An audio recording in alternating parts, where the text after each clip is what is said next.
Bonjour,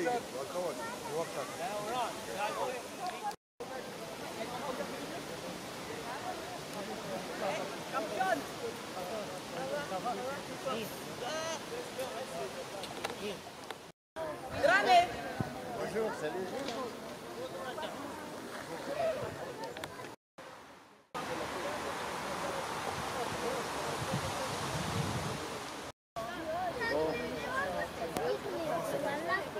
Pas de vacances Bah non, on a fait un petit appel à la CGT là. Eh bien, pour la CGT, voilà, on estime que c'est un combat syndical comme les autres, hein, la question des migrants, de la précarité, des sans-papiers.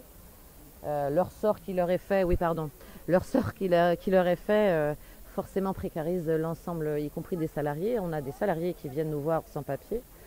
Et bah, c'est une question évidemment sans fin parce que voilà, si on n'a pas de papier, on ne travaille pas et voilà.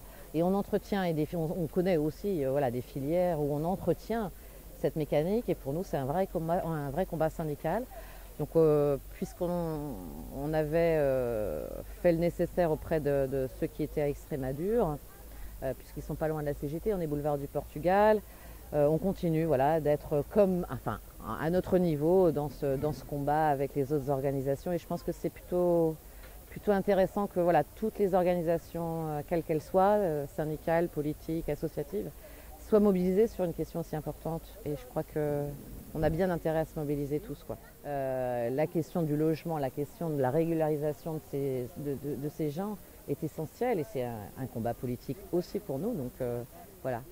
Bah, du coup, on a apporté des couvertures, des livres pour enfants, des biberons aussi qu'on a réussi à avoir par des pharmacies, par des copines de Orange. Donc ouais, une vraie solidarité à travers le syndicat. Donc ça, c'est une chance. Moi, j'ai fait passer ça par Mademoiselle CGT, donc via les réseaux sociaux, via Facebook. Ça a très bien marché. Et voilà, on va refaire un appel. On va refaire les appels. Parce que oui, voilà, arrivé ici, on se rend compte que... Moi, j'étais sur Rennes, donc voilà, pour l'instant, c'est peut-être un peu limité, mais... Ouais, puis on se rend compte arrivé ici qu'il manque encore plein de faire. choses, donc voilà, plein de trucs à apporter, des produits, des savons, de la nourriture. Voilà, on a ramené des livres aussi pour les enfants, là, je les vois jouer, donc c'est cool, c'est bien, ouais. C'est important. Et puis oui, humainement, c'est normal de faire ça, quoi. Vas-y. On est en train de voir avec Decathlon pour savoir si on peut aussi améliorer au niveau des tentes et des matelas. Voilà, on appelle y compris aux dons matériel et financier. D'accord. Vous avez été voir Decathlon. Ouais. On les a sollicités pour avoir les tentes qui sont en expo. Ouais. D'accord. Justement pour aider. Les tentes en exposition. Super. D'accord. Voilà. Ok. Ben merci.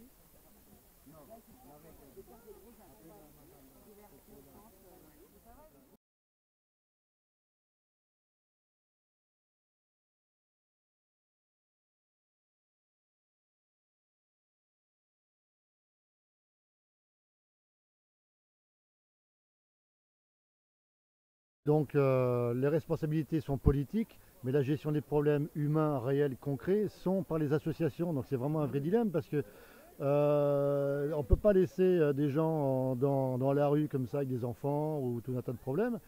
Et de l'autre côté, on ne peut pas non plus ne rien dire à l'État. Sauf que plus on gueule sur l'État ou sur les élus, moins ils sont corrects et sympas. Donc c'est un truc qui n'est pas du tout vertueux, quoi.